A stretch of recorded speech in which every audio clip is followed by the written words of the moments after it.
today's vlog, samahan nyo ako na i-prepare ko ang aking lulutuin. Ang lutuin ko for today is beef broccoli. Tawag ito. With broccoli and cauliflower.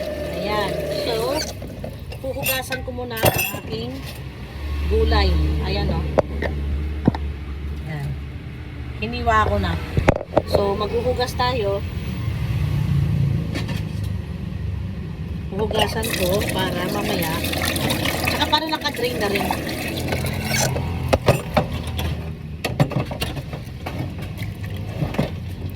Yan, kasi binababad ko sa tubig kasi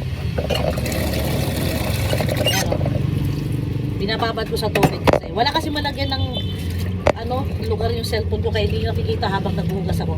Ibababad ko para kung may mga uod-uod man na maliit na nakasiksik dito sa cauliflower at broccoli, malalaglag sila. Yan. Ito rin ang ating sibuyas at saka silibel. Hugasan ko na rin. Ayan o. Silibel, sibuyas.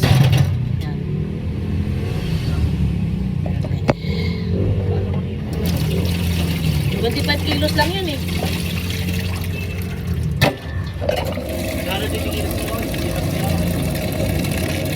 Ilan?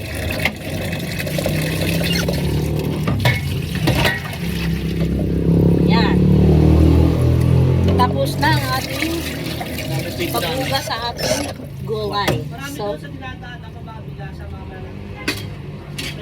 nadadaanan mo yung genre?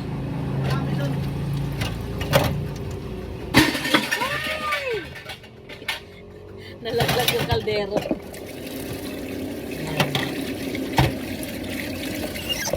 Eto na. Hugas na ang ating broccoli at saka cauliflower. So ngayon, i-drain ko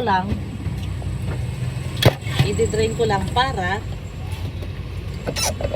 hindi matubig mamaya pag ilulunod na natin or ilagay na natin sa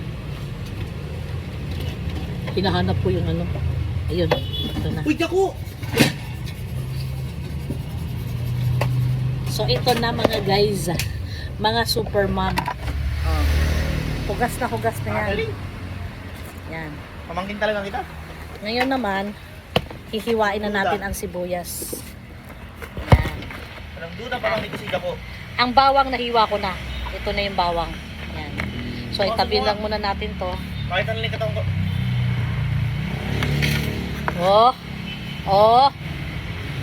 Pinagyabang yung katawan niyang katawan ng patpatin.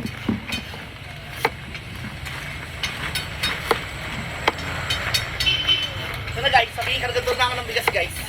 Papracticein ko na. Ayan, nagpa-practice na siya maging kargador ng bigas. Ngayon na guys. Madam, saan ito ilalagay ng kotse? Da.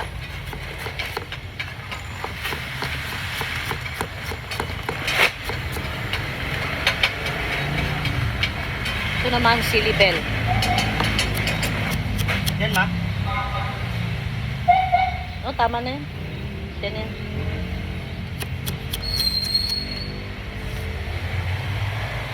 Yan.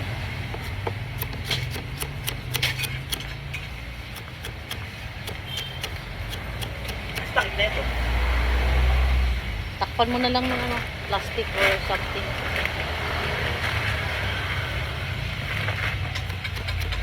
Hindi kayo napakain ng aso kagabi? Ba't may 2 days na ako kumain kagabi yun eh. Ba't may dog food pa? Tinira? Wala ka. Bakit buto? Di binibigay niya main lahat ng buto. Taytayra na lang yan. Hindi na tapos. Araw-araw siya nagbubuto na. Wala ka tapos ng buto.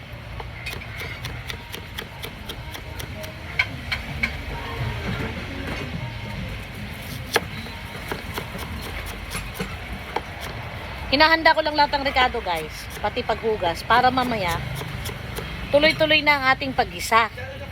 Hindi yung hihinto ako sa pagbibideo kasi maghuhugas pa, maghihiwa pa. So ngayon, ihahanda ko na lahat. Para laglag na lang ng laglag.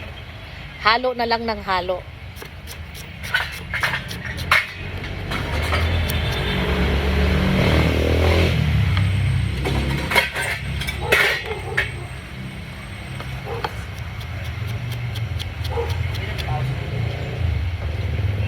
dumadaan, di ba nakikita yung ulo? Yung sisilip sa likod. Ha? Kapataw sa pera ko yung sisilip sa likod. Kaya nga, akala niya siguro napapasilip. So, ito na guys, ang ating cauliflower at broccoli. Tapos na rin ang ating paghihiwa sa sibuyas, bawang, at silibel.